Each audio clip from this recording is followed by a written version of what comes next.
Ayan. Dito po ay kwentuhan lang po namin Opo. ni Lito.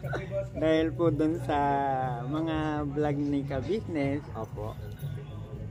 nakita ko na po ang iba yung katatagan kay Lito. Nung siya po ay nagiging ka-partner na ng Ka-Business dahil sa ang totoo po si Vera, yung kanyang misis, opo, ay siya po ang pinakamasarap magluto dito sa Ka-Business. Thank you po, Kuya Kaimas. Ayan. Halos ilan beses na rin po akong kumain dito na recipe po ni Vera, yung mga kinain namin at inulam namin. Opo. Hindi po kami talaga lumalabas ng kitchen nang hindi busog. Ay, ganun po kasarap. Oo, ganun po kasarap. Ayan. Saka yun pong mga kagwang natin. Kung napapansin niyo si Bong, Opo. kasama po yan sa kagwang dito sa Ka-Business. Ngayon po ay mataba na. Opo. Tsaka po, si Kuya Bong po ay talagang malaki na po pinagbago po. Oo, yan nga. Napakalaki na ng pinagbago ni Bong. Opo. Ayan. Dahil nga po sa nagbabago na si Bong, marami na rin po siyang demand. Marami na rin po siyang mga iniisip na ikauunlad ng kanyang sarili. Opo. Kami naman po ni Lito, hindi naman po kami matagal na magkaibigan na. Opo. Marami na rin pong advice ang narinig niya sa akin. Opo. Marami na rin po akong in-advise sa kanya na sa ikabubuti niya. Ganito po ang aming buhay. Opo. Dahil sa habang nasa Ka-Business po siya, ang Ka-Business po ay patuloy na sa kanya po ay tutulong. Opo. Wala pong nialinlangan na pagsuko ng Ka-Business. Tama po. Doon sa pagtulong. Opo. Ayan nga po, oh. Dumating na po ang van. Ayan na po, oh. Muli. May dumating po kasing van, naghatid po ng bisita. Opo. Ayun. Ayan.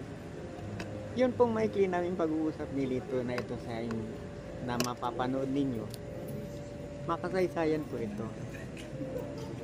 Ang kasaysayan po nito ay ang pagiging matatag ang dapat na malaman ng isa't isa.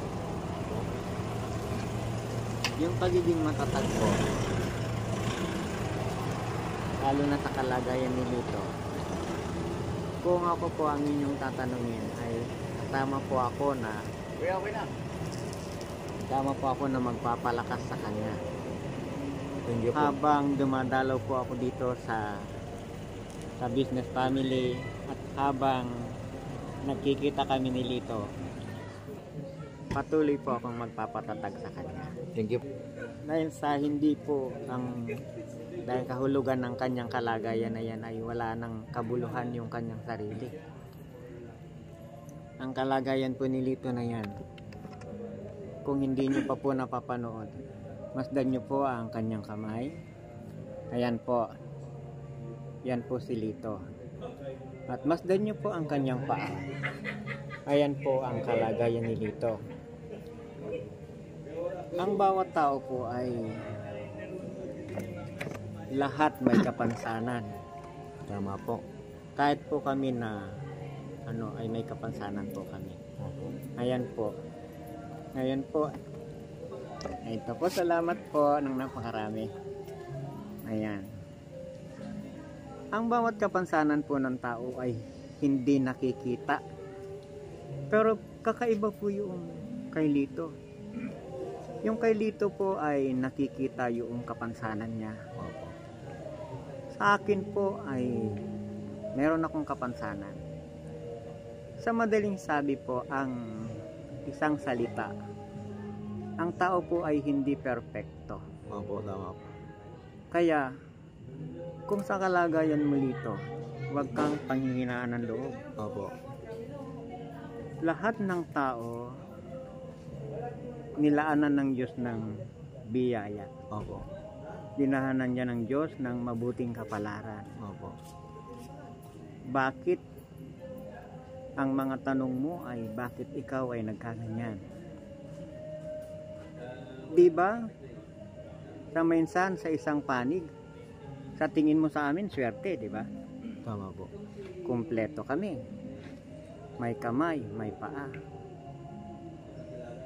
Hindi ganun ang kahulugan nun eh. Kaya gumawa ang Diyos ng katulad mo. Para maikumpara lang. Para maikumpara ang bawat sitwasyon ng tao.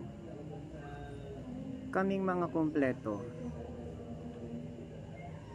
ang totoong sa amin nangyayari, ang iba ay nagmamalaki gaya sa tulad mo. Hindi yun dapat na mangyari. Bakit kamo? Ang bawat pangyayari sa buhay ng tao, kapag lumiliwanag ang araw at dumidilim ang gabi, ang pinakamahalaga sa tao, yung buhay. Tama po. Buhay. Opo. Pero, yung kalagayan mo, alam mo, napakapalad mo eh. Napakamaunawain ng asawa mo. Oo. Yung iniisip ko yung kalagayan mo, sa ibang tao, matagal na sumuko eh. Oo, matagal na sumuko. Pero kung yung sinasabi mo mga oportunidad na dumating na dapat sa'yo, ay bakit hindi natuloy? Naikwento mo sa akin. Ito ang tandaan mo. Ang Diyos kapag gumawa, yung mapapabuti ka. Kaya kung hindi ka napabuti doon sa nangyari, hindi pa yun bigay ng Diyos. Tama po. Hindi pa bigay ng Diyos. Yun pong aming pinagkukwentuhan na ito ay nakakapanghinayang na napag-usapan namin ni Lito. Opo. Pero sa kalagayan niya po, totoo pong nakakapanghinayang. Pero meron pong dahilan bawat ginagawa ng Diyos sa ating buhay. Salamat dito. Salamat, pinaunlakan mo ako sa gabing ito. Opo. Dahil sa nalaman ko na rin yung ibang kasaysayan ng buhay mo. Kaya naman, maghihintay tayo Opo. ng napakaganda pang pagkakataon para sa atin. Opo. Ako nga, ilang taon ka na ba? 34 po.